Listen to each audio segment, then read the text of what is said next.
And it was a horror show. So I was like, I didn't hate that. I honestly didn't hate that. Let's talk about Asuka and Sasha Banks. Fantastic wrestling match. Easily the best pure wrestling on the whole show. Easily to me, well, at Yeah. least to me. Yeah. I knew No, that I going agree. in. I knew that going in. I was like, this is going to be the best match of the whole night. There's no way it can't be. But a long match, by the way. Those girls got some time. I was like, yes, they probably had one of the longer matches of the night in terms of just out there, just without all the shenanigans. They just had a damn fine, nice, long wrestling match. You had Kyrie and Bayley, of course, earlier in the night. Bayley beat Nikki Cross thanks to Banks. I didn't love that match, to be completely fair. I thought it was a little slow, but I thought it was okay. I thought it was fine. And just like, I knew that it was going to get overshadowed because Asuka and Sasha is just money. yeah. So they had their match, whatever. By the way, before we talk about Asuka and Sasha, I can't say her first name because my device is sitting right next to me and it will turn on. But Miss Bliss, did you have a weird feeling that maybe Bliss was going to screw Nikki over? Because I did. Maybe that's just the wrestling fan coming out of me.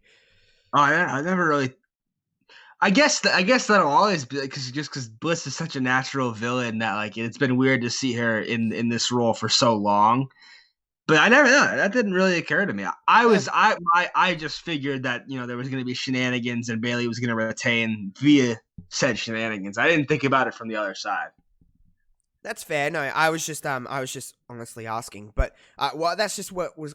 Something was weird about it, and I was like, maybe that will happen, but it obviously didn't. But yeah, let's talk about Asuka and Sasha. Really, really good match. Really, really good wrestling. Like we said, there's really no way it couldn't be. Now let's just talk about the finish because there's always going to be this. The finish happened, so let me try and run through this exactly how it happened because there's a lot to go on. So basically, Kyrie had handed earlier in the night. How did Sasha handed Bayley the boss rings? Didn't she to beat Nikki? Yeah, like they're like, oh, they're like brass knuckles. Yeah, basically she hit Nikki in the ribs with the thing, and then managed to and pinned her basically. Yeah, so Kyrie handed Asuka the green mist thing. Did she? Is that what happened there? Like she handed her that, and obviously there's lots of shenanigans with Bayley, but she went to get Sasha. She got the ref instead. The referee was misted. And then Bayley comes in, and what really happened here? Banks took down Asuka, and then there was no ref, so Bayley come in and got the referee's shirt, put it on, and counted the 3. Bayley hit because Asuka was trying to cinch in the Asuka lock. Bayley hit Asuka rather with the belt, then took the ref's shirt off, put it on while she was still wearing the SmackDown Women's title, which I thought was kind of funny, and counted the pin.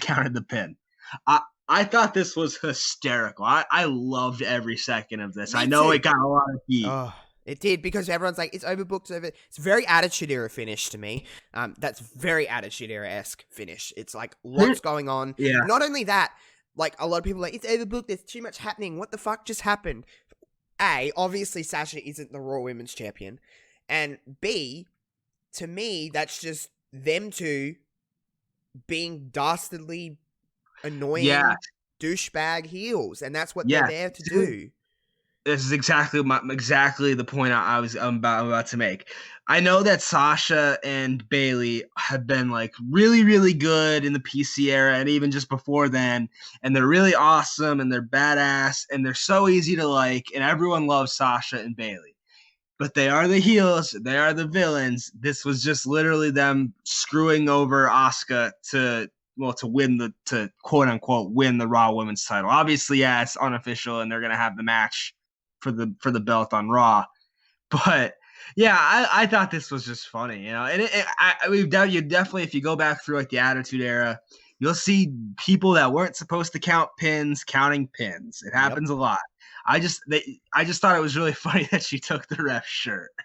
It was, I thought it was really well done. I loved every minute of it. Tori, who I was watching it with, who I'm gonna leave her Twitter in the description below because she wants more Twitter followers because she wants to talk about wrestling. So I'll leave her. Okay.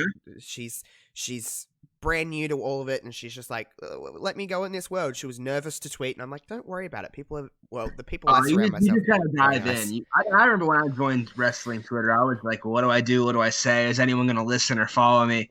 And now there's like 4,000. I have 4,000 plus Twitter followers, and I tweet like some dumb shit. So. Yeah, oh, me too. So I got her in there, and lots of people like Tanner and Queenie and everybody was like, oh, don't worry, we're here for you. JPQ was trying to get her into All Japan Classics. And I was like, okay, JPQ's here. Let's watch some Japanese women's wrestling. I'm here for it.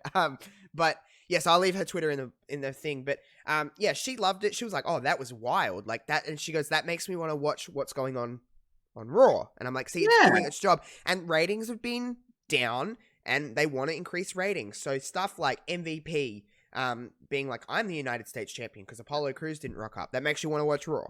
What's going to happen with Sasha and Asuka in the Raw Women's Championship? Watch Raw to find out. Like, that's very Attitude Era booking as well. Instead of, to me, pay-per-views are not meant to be chapter enders. They're not meant to be book closers. They're meant to be just turning the page to the next thing. Not a pay-per-view like Extreme Rules. Like, you could make that case for like WrestleMania, maybe.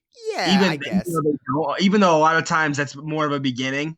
But it's a rolling. Like, sometimes it's right in the middle of it all. So yeah, this is Extreme Rules. This is a July. What is it? July pay-per-view. It's you are always trying to sell the viewer on the next show. The most important show is the next show. Yeah, like wrestling is a constantly moving thing. It does not stop. Yeah. There's always something to build to. So building on, it's not like everything has to be built on. Like there's some stuff that is ended and you start fresh on the next day, but there's some stuff you have to roll over.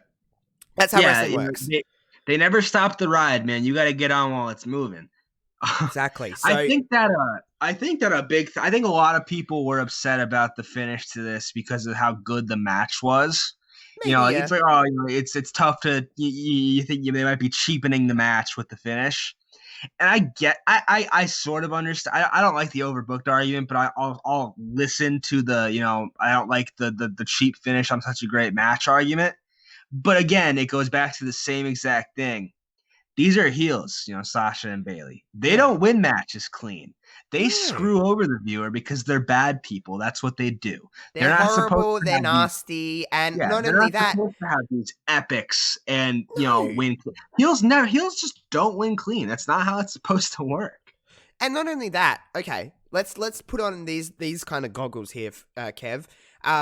If Asuka wins clean, okay, Asuka just beats Sasha. That leaves nothing. There's no reason for Sasha to be in this thing. It hurts Sasha because now it's like, oh, she can just go and fight Bayley. It's like, so she's just going to go and fight Bayley after just losing a title match? Okay, then you'll be complaining that she's not earning a shot. If Sasha beats Asuka clean, that dead buries Asuka's title reign. Everyone would be having a crap on about how Asuka was booked poorly, and now you've got all the belts on Sasha and Bayley. This creates the opportunity to go a little bit further, to get a couple of Raws out of this, and then see what happens after this. It's like, it builds and builds and builds to make both women better. And it gives a nice little rub to have Sasha walking around with the championship for a week. She's going to take that Raw Women's Championship to SmackDown on Friday, or this week, tomorrow. And she's going to hold up the Raw Women's Championship and say, hey, watch Raw on Monday. Watch me beat Asuka. And then Asuka and her are going to have another great match. There's going to be no interference because Sasha will whatever.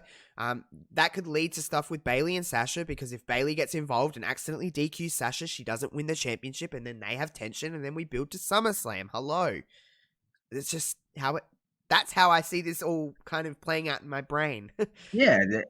Listen, this is basically the crux of it is this, there's a reason these people in the WWE writers room are getting paid ostensibly a good amount of money to write these shows. Mm-hmm. And the people that are complaining about these shows are not getting paid to complain about them. No, just focus your energy somewhere else. But hey, you do you. If you want to, you're entitled to your opinion. If you don't like it, that's not on anyone else but yourself. So, yeah, that's how I see this going, just building this story. And I enjoyed everything with that match. It was, like we said, we could both agree that it was easily the best match of the night, just pure wrestling. So I really enjoyed that.